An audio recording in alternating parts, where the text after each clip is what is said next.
எல்லாருக்கும் வணக்கங்க. இன்றைக்கி நம்ம என்ன கதை பார்க்க போகிறோம்னா, சிவனுக்கு அர்த்தநாரீஸ்வரர் அப்படிங்கிற பேர் எப்படி கிடச்சிது அப்படிங்கிற கதை தான் பார்க்க போகிறோம்.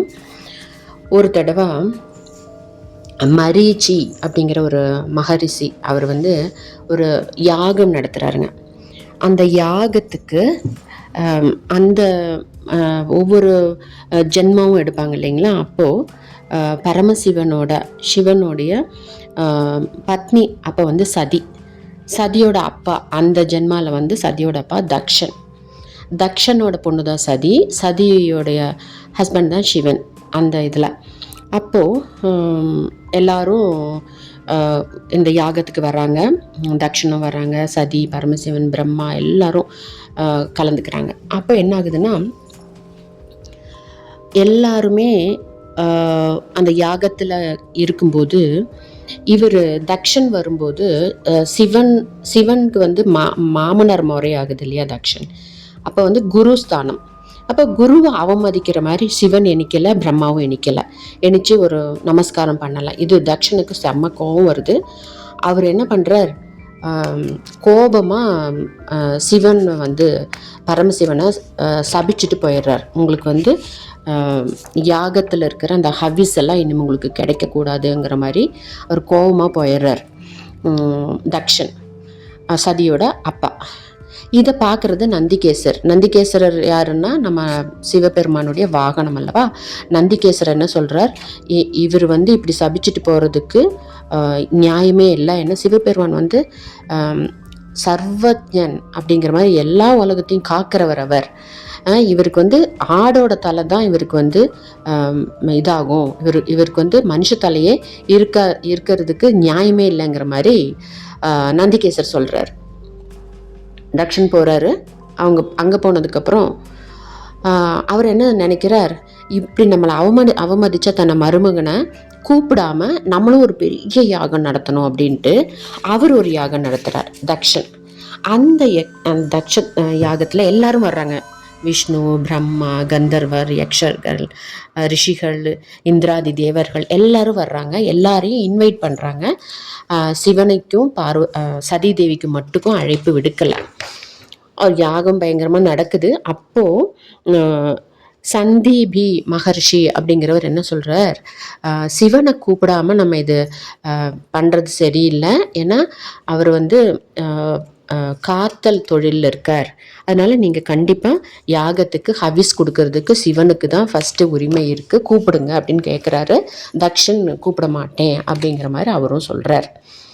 அப்போ என்ன ஆகுது, நாரத மகரிஷி மூலமாக அந்த சதி தேவிக்கு தன்னுடைய அப்பா இவ்வளோ ஒரு பெரிய யாகம் நடத்துகிறதும் தங்களை கூப்பிடாமல் இருக்கிறதும் கேள்விப்படுறாங்க. அப்போது சதி தேவிக்கு தன்னோட அப்பாவையும் கூட பிறந்தவங்களையும் எல்லாம் பார்க்கணுன்னு ஆசை. அப்போ என்ன கேட்குறாங்க, பரமசிவன் கிட்ட போய் சதி தேவி பர்மிஷன் கேட்குறாங்க. இந்த மாதிரி அப்பா யாகம் நடத்துகிறார், நம்ம போகலாம் அப்படின்ட்டு. அப்போ சிவன் என்ன சொல்கிறார், இல்லை நம்மளை இன்வைட் பண்ணாத இடத்துக்கு நம்ம போகக்கூடாது, நீயும் போகாதேங்கிற மாதிரி ஃபஸ்ட்டு தடுக்கிறார். ஆனால் சதி தேவி என்ன சொல்கிறார், எங்கள் அப்பா என்னை பார்த்தா சமாதானம் ஆயிடுவார், நான் போயிட்டு வரேன்னு பர்மிஷன் கேட்டுட்டு போகிறாங்க.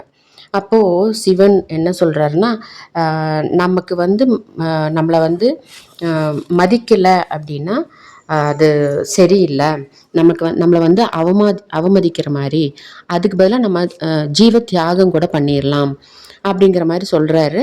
சதிதேவி கிளம்புறாங்க, அங்கே யாகத்துக்கு போகிறாங்க. யாகத்துக்கு போனால் சிவபெருமான் சொன்ன மாதிரி தக்ஷன் சதிதேவியை வரவேற்கலை. அது மட்டும் இல்லை, ரொம்ப கேவலமாக திட்டுறாரு மகளை. அப்புறம் மருமகனையும் திட்டுறார், சிவபெருமானையும் திட்டுறார். இதை கேட்ட உடனே சதி தேவிக்கு செம்ம கோபம் வருது. அவங்களும் ரொம்ப கோபமாக என்ன பண்ணுறாங்க, அப்போவே தீயை வர வச்சு தீயில தன்னுடைய உடம்பை எரித்து அவங்க இறந்து போயிடுறாங்க சதி தேவி. இதை கேள்விப்பட்ட உடனே சிவபெருமானுக்கு கோபம் அப்படியே ருத்ர தாண்டவம் ஆடுறார். அவருடைய முக்கண்ணிலிருந்து மகா பத்ரகாளி வர்றாங்க. அப்புறம் வீரபத்ரன் அப்படிங்கிறவரையும் அவர் சிருஷ்டிச்சு உற்பத்தி பண்ணி அந்த யாகசாலையை போய் யாகத்தையும் நிறுத்தணும், தக்ஷனையும் கொல்லணுன்ட்டு ஒரு சாபம் கொடுக்கிறார், யாஜ்ஞை பண்ணுறார். இந்த பத்ரகாளியும் வீரபத்ரனும் சேர்ந்து அந்த யாகசாலைக்கு போய் யாகசாலையை ஃபுல்லாக தரமட்டமாக்குறாங்க. தக்ஷனையும் கொல்றாங்க. கொன்னுட்டு இந்த விஷயத்த வந்து சிவன் கிட்ட சொல்கிறாங்க. சிவன் வந்து ரொம்ப ருத்ர தாண்டவம் ஆடுறார். தன்னுடைய ஒய்ஃபை இறந்தது வந்து அவரால் தாங்கவே முடியாமல் ருத்ர தாண்டவம் ஆடுறார்.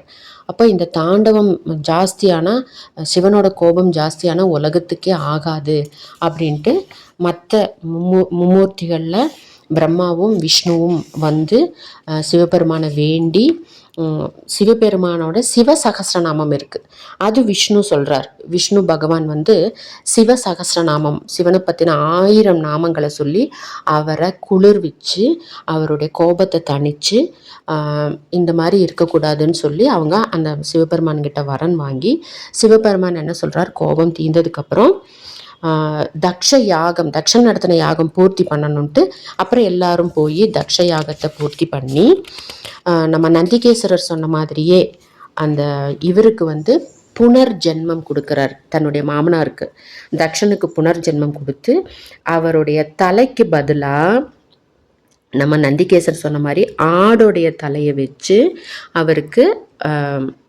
இன்னொரு ஜீவன் கொடுத்து அவர் பயங்கரமான சிவபக்தனாக மாறிடுறார். அதுக்கப்புறம் இந்த ஜென்மாக்கு அப்புறம் தலை வந்து ஆடாக இருக்கும், உடம்பு வந்து மனுஷ ரூபத்தில் இருக்கும். அவர் சிவபக்தனாக மாறுறது அந்த இருக்கதை. அதுக்கப்புறம் பார்த்திங்கன்னா சதிதேவி இறந்தாங்க இல்லையா, அதுக்கப்புறம் இன்னொரு அடுத்த ஜென்மாவில் அவங்க தபஸ் இருந்து பார்வதி தேவியாக மாறுறாங்க. இப்போ ஹிமவான் அப்படிங்கிற ராஜாவுக்கு பார்வதி தேவி மகளாக பிறந்து அதுக்கப்புறம்தான் நம்ம சிவபெருமான் தன்னுடைய பாதியை பார்வதி தேவிக்கு கொடுத்ததா மாதிரியும் அன்னையிலிருந்து தான் அவரை அர்த்தநாரீஸ்வரர் அப்படின்னு நம்ம அவரை வழிபடுறோம். இப்போவும் பார்த்திங்கன்னா லேடிஸுக்கு ஏதாவது இப்போ கைரேகை பார்க்குறோம், இல்லை நம்ம ரெஜிஸ்ட்ரேஷன் டைம்லன்னு பார்த்திங்கன்னா இடது கை தான் நம்மளை வைக்க சொல்லுவாங்க, இடது கை பெருவிரல். ஆண்களுக்கு பார்த்திங்கன்னா வலது கை பெருவிரல் தான். அப்போது வலது பக்கம் ஆணின் அம்சம் சிவனோட அம்சம், இடது பக்கம் பெண்ணின் அம்சம் பார்வதியின் அம்சம். அதனால தான் இப்போவுமே இந்த வித்தியாசம் இருக்கிறதாகவும் சொல்லப்படுதுங்க இந்த கதை. பிரம்மா விஷ்ணு சிவன் அப்படின்னு 3 பேராக நமக்கு பிரிஞ்சு இருந்தாலும் ஆனால் அவங்க 3 பேரும் சேர்ந்து ஒரே சக்தி தான் அப்படிங்கிறது தக்ஷனுக்கும் இதன் மூலமாக புரியுது. நாமும் சிவபெருமானை வேண்டி நம்மளுடைய பாபங்களையும் போக்கி நம்மளும் முக்தி பெறுவோம். ஓகேங்க, பாய்.